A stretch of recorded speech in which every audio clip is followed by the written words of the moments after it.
এবারে নির্বাচনের রেজাল্টকে ঘিরে মুর্শিদাবাদ জেলায় এক অদ্ভুত পরিস্থিতি তৈরি হয়েছে। যেখানেই যাচ্ছি, যার সঙ্গে দেখা হচ্ছে, তাদের সকলেরই একটা প্রশ্ন, দাদা এবারে মুর্শিদাবাদের ভোটের রেজাল্ট কি হবে? আজকের এই ভিডিওতে আমি আপনাদের সঙ্গে সেই প্রশ্নেরই বাস্তবসম্মত বিশ্লেষণ শেয়ার করব। ডেটা, গ্রাউন্ড রিপোর্ট আর মানুষের মনের কথা সব মিলিয়ে। তো চলুন শুরু করি আজকের এই সুন্দর প্রতিবেদনটা।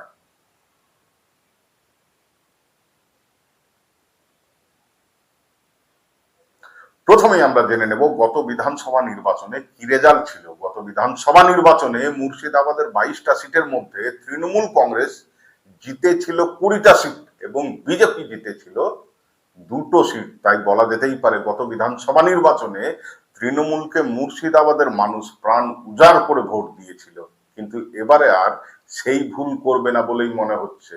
তার অনেকগুলো কারণ আছে। প্রথমেই বলে রাখি, মুর্শিদাবাদের প্রায় 70% সংখ্যালঘু মানুষের বাস, আর এই জেলার প্রায় 10 লক্ষ মানুষ হচ্ছে পরিযায়ী শ্রমিক। আর এদের উপরে কিন্তু এবারে অনেকটাই নির্ভর করছে কে কত সিট জিততে পারে এবার বিধানসভা নির্বাচনে।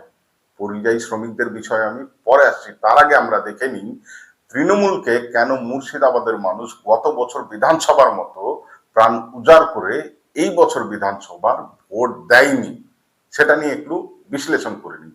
প্রথমেই আমরা দেখে নিই যে মুর্শিদাবাদের হিন্দুরা কোন দিকে গেছে বা কোন দিকে এই বছর ভোট দিয়েছে।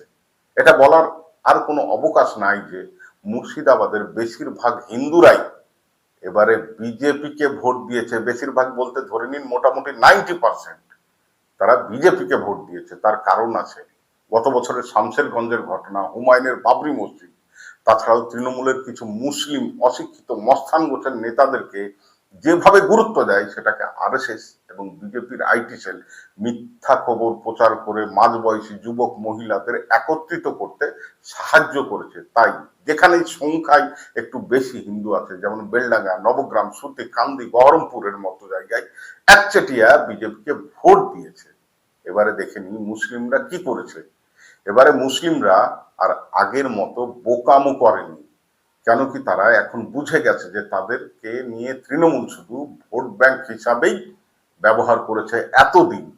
তাদের সার্বিক কোনো উন্নতি করছে না। তার সঙ্গে যোগ হয়েছে ওবিসি এ ক্যাটাগরি থেকে মুসলিমদের বাদ, ওয়াকাফ আইনের বিরোধিতা না করা, সরকারি টাকায় একের পর এক মন্দির থেকে পুজোতে ক্লাবগুলোতে লক্ষ লক্ষ টাকা অনুদান, সরকারি টাকায় প্রসাদ বিতরণ, আর সর্বশেষ এসআইআর এর ফলে সাধারণ মানুষের হয়রানির সঙ্গে প্রায় 4.5 লক্ষ ন্যায্য ভোটারের নাম ডিলিট।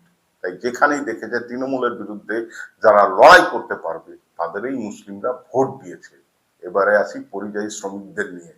আগেই বলেছি মুর্শিদাবাদে প্রায় 10 লক্ষ পরিযায়ী শ্রমিক আছে।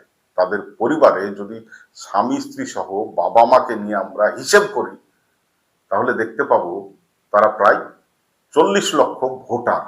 এই ভোটারই এবারের নির্বাচনে ঠিক করেছে কাকে জেতাবে আর কাকে হারাবে। এবারে চলুন একবার দেখে নিই এই ভোটাররা কাকে ভোট দিতে পারে। বেশ কয়েক বছর ধরে ভিন রাজ্যে যেভাবে পরিযায়ী শ্রমিকদের উপর অত্যাচার নেমে এসেছে, বিশেষ করে বিজেপি শাসিত রাজ্যে, সে বিষয়ে কিন্তু আমাদের রাজ্যের মুখ্যমন্ত্রী তো দূরের কথা, তৃণমূলের কোন নেতা মন্ত্রী বা এমপিরা একটাও কথা বলেনি, অন্য রাজ্যের প্রশাসনের সঙ্গে কোনো আলোচনা পর্যন্ত করেনি। অপরদিকে দমকলের সিপিআইএম প্রার্থী মুস্তাফিজুর রহমান কেরালাতে গিয়ে পরিযায়ী শ্রমিকদের নিয়ে বিশাল সমাবেশ করেছে। সিপিআইএম যেখানে যেমন পেরেছে সেইভাবেই এই পরিযায়ী শ্রমিকদের অত্যাচারের বিরোধিতা করেছে এবং সেই জায়গাগুলোতে সাহায্য করার চেষ্টা করেছে। অপরদিকে কংগ্রেস নেতা অধীর চৌধুরীও বারবার বিভিন্ন রাজ্যে ছুটে গিয়ে এই পরিযায়ী শ্রমিকদের পাশে দাঁড়িয়েছে, সেখানকার প্রশাসনের লোকেদের সঙ্গে কথা বলেছে যাতে করে পরিযায়ী শ্রমিকদের উপর অত্যাচার না হয়। এবার আপনারাই বলুন, এই পরিযায়ী শ্রমিক সহ তাদের পরিবার কাকে ভোট দেবে? তৃণমূলকে, বিজেপিকে, না সিপিএম বা কংগ্রেসকে? তাই এবারে মুর্শিদাবাদে তৃণমূল সবচাইতে খারাপ রেজাল্ট করবে।